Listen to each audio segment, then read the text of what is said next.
indeed, the sun is rising on the last full Sunday of this election campaign. Only 2 full days of campaigning remaining. We'll see Donald Trump and Kamala Harris crisscrossing, trying to beat the clock each and every day. There are 7 key swing states, trying to squeeze as much energy and momentum as they possibly can for what is widely anticipated to be a photo finish. Indeed, if we look at the polls, the aggregate of polls over the last couple of weeks, take the 7 key swing states. Pennsylvania, even, not a hair's breadth between the 2 candidates for that state's 19 electoral college votes. North Carolina, Trump ahead in a state that he has won twice by less than 1 percentage point in the Tar Heel state. Michigan, Harris ahead, a state that Joe Biden, of course, won in 2020 and Trump won in 16, ahead by less than 1 percentage point. Arizona, a state that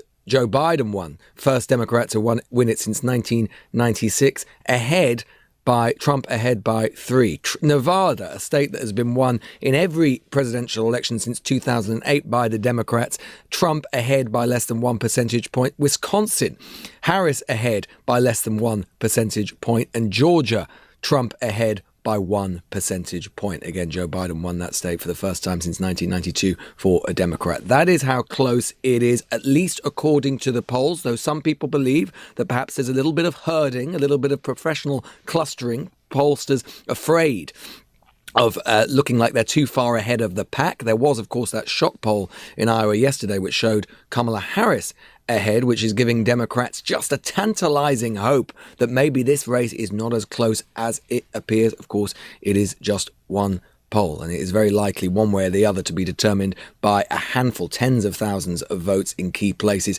as indeed it was back in 2020.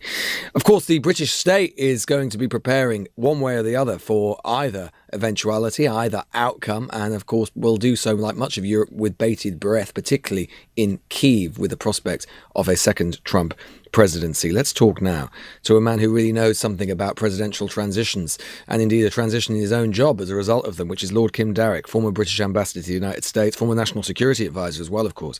He, of course, quit the role of ambassador after it emerged. He described Donald Trump's government as dysfunctional, inept and divided in private letters, and effectively had to leave his job as a result. Lord Darroch, thanks so much for joining us this morning. Can you just give us a sense of what the British state, the Foreign Office and so on, your successor, Karen Pierce as ambassador, what they will be doing in order to prepare for either outcome?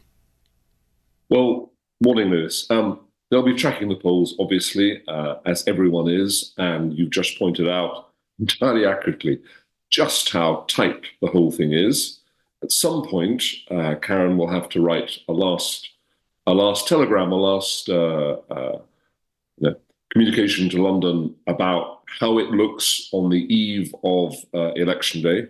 So she'll fire something off, I guess, on the 4th of November, and they'll be thinking through in the Foreign Office and in Number 10, the Cabinet Office, just what to say and do in the immediate aftermath of a result coming out. Now, remember, while the polls may be wrong, and it may actually be quite clear by, say, middle of the 6th of November what the result is, if it is really, really tight, it will depend on the postal votes, which get counted after the votes that are cast on the day. And I think back in 2020, was it 4 days afterwards, we finally learnt for sure what the result was. So it could be another rerun of that. So, there could be this period when maybe both sides, certainly the Trump team, will be sort of claiming victory or complaining the election has been stolen, and we just won't know. So we have to prepare for that too. But then there will be a phone call from the Prime Minister to the winner, and we will try and be quite early in the queue for that.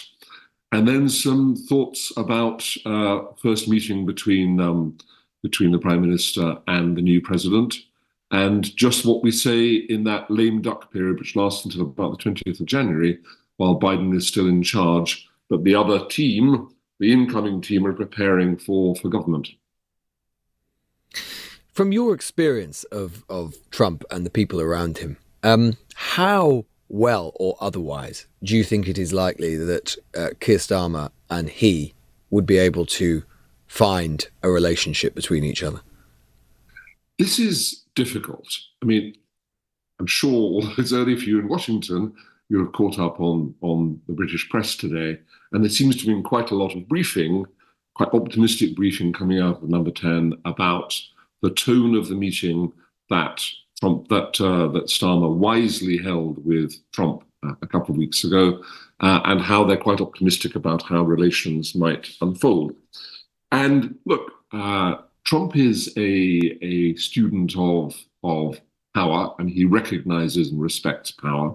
He will know that with this huge majority, Keir Starmer is likely to be prime minister for all of Trump's second term, and he will want to have a relationship with him. So, in that sense, they're right to brief from Number 10 that they think it will be, there's a prospect of a perfectly decent personal relationship.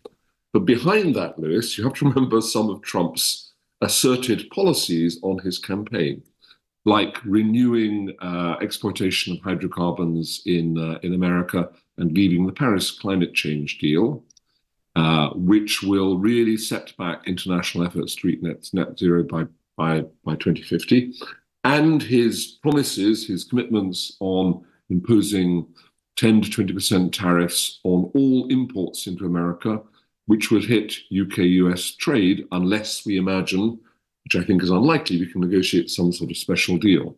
And that's without getting on to Trump's musings on his policy on Ukraine, which include stopping all US arms supplies to Ukrainians. So there are some really difficult policy issues out there where it's hard to see an early agreement between the British government and a new American administration led by Trump.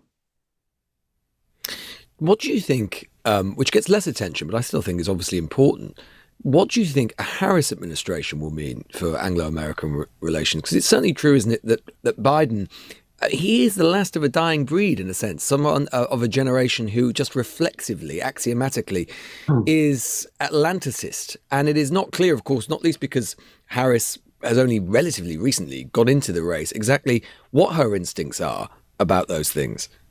Yeah, I think that's a very sound point.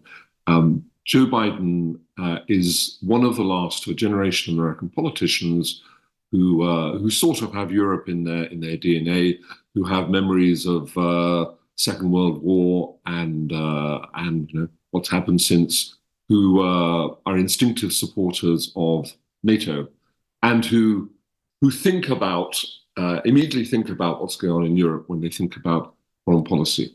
And Harris is, she's the daughter of, I think, two immigrants, Jamaican father and an Indian mother.